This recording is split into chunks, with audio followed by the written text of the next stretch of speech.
नमस्कार, आप देख रहे हैं अनुपम न्यूज। आइए रुक करते हैं आज की ताजा तरीन खबरों की तरफ। पर उत्तर प्रदेश के जनपद मिर्जापुर से आ रहे हैं, जहां पर स्वदेशी अपनाने पर विशेष रूप से अभियान चलाया जा रहा है। अमेरिका द्वारा लगाए गए टैरिफ के जवाब में भारत ने स्वदेशी अपनाव पर जोर देना शुरू कर दिया है। इसी क्रम में भाजपा व्यापार प्रकोष्ठ द्वारा पत्रकार वार्ता आयोजित की गई। इस दौरान जिला संयोजक लल्लूराम मोदनवाल एवं जिलाध्यक्ष गोवर्धन ने बताया कि आम जनता को स्वदेशी वस्तुओं का प्रयोग के लिए प्रेरित करने पर जन जागरण हेतु जिले में हस्ताक्षर अभियान चलाया जा रहा है।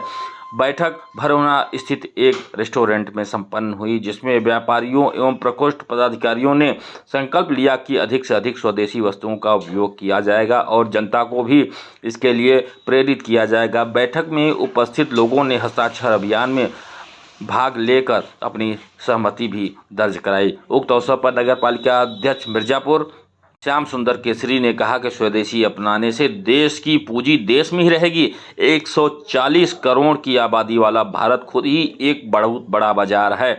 जिस दिन जनता देश को आर्थिक रूप से सबल बनाने के लिए उतर आएगी सड़कों पर, उस दिन हमें भी देश धमकी कोई भी नहीं दे सकता है। उन्होंने कहा कि स्वदेशी वस्तुओं के उपयोग से न केवल व्यापार को बढ़ावा मिलेगा, बल्कि भारत आर्थिक रूप से भी मजबूत होगा।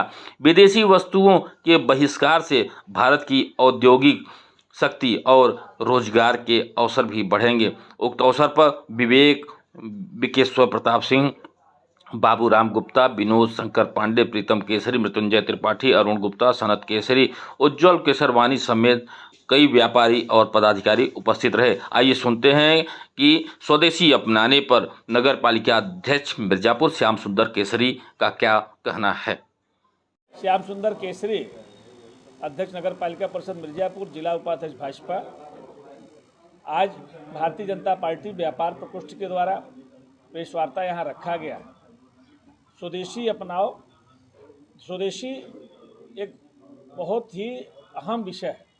जिस प्रकार से आप देख रहे हैं कि अमेरिकी राष्ट्रपति डोनाल्ड ट्रंप ने भारत के ऊपर 50% टैरिफ लगाया। आज देश के अंदर जिस प्रकार से आज देश 140 करोड़ की आबादी वाला देश एक बहुत बड़ा उपभोक्ता बाजार है। पश्चिम के लिए भारत एक बहुत बड़ा बाजार है। आज उस बाजार की ताकत को समझकर अगर हम भारतीय अपने स्वदेशी वस्तुओं का उपयोग करें, अधिक से अधिक स्वदेशी खरीदें और विदेशी की तुलना में और अच्छा हम अपने उत्पादन को बढ़ाएं, अपने कार्यक्षमता को बढ़ाएं, तो निश्चित तौर पे आने वाले समय में भारत दुनिया का तीसरी आर्थिक महाशक्ति बनकर उभरेगा। आज माननीय मोदी जी के नेतृत्व में देश का जो हमारी विदेश नीति हो, चाहे व्यापार नीति हो, हर चीज़ में भारत अव्वल होकर आगे बढ़ रहा है। सामरिक महाशक्ति भी भारत बन रहा है। आज भारत के अंदर चौतरफा विकास हो रहा है। भारत की जीडीपी भी बढ़ रही है। आज भारत 2047 का जो विकसित भारत का लक्ष्य है वो तभी साकार होगा जब हम पूर्ण तरह स्वदेशी को अपनाएं। विदेशी को युगानुकूल स्वदेशी को अपनाते हुए हम कार्य करेंगे तो निश्चित तौर पे भारत का चतुर्दिक विकास होगा। अभी जैसे कि एक उदाहरण के रूप में आप देखिए, दीपावली का त्यौहार आने वाला है। दीपावली में भी आप देख रहे हैं आजकल जगह जगह चाइनीज झालरों का बहुत प्रचलन चलने लगा है। हमारे यहाँ जो कुम्हार छोटे छोटे वो दिया बनाते थे, दिया में तेल डाल के लोग हमारी घर की महिलाएं जलाती, लेकिन आज चाइनीज दीप का प्रचलन बढ़ रहा है। इस सब को हमको समय रहते हुए सजग होना पड़ेगा। कहीं हम भौगोलिक रूप से तो आज़ाद हो गए, कहीं इन विदेशी शक्तियों के द्वारा, इन पश्चिम के देशों के द्वारा, इन विकसित देशों के द्वारा, चाहे चाइना हो, चाहे यूरोप के कंट्री हो, चाहे अन्य विकसित जो भी देश हैं, भारत को उपभोक्तावादी गुलाम न बना दें। इस नाते हमको सजग होकर इस बड़े बाजार जो इसको बाजार के रूप में देखते हैं, इस ताकत को हमको समझना होगा और 140 करोड़ की आबादी का देश माननीय मोदी जी के नेतृत्व में अपनी कार्यक्षमता को पहचान कर स्वदेशी को अपनाकर हम लोग इस देश को 2047 के विकसित भारत में एक अहम योगदान दे सकते हैं। इस नाते आपके चैनल के माध्यम से मैं समस्त देश नगरवासियों से, मिर्जापुर वासियों से निवेदन करना चाहता हूं, आगामी त्योहारों पे अधिक से अधिक हम स्वदेशी वस्तुओं का उपयोग करें, विदेशी को दूर भगाएं, स्वदेशी को अपनाएं।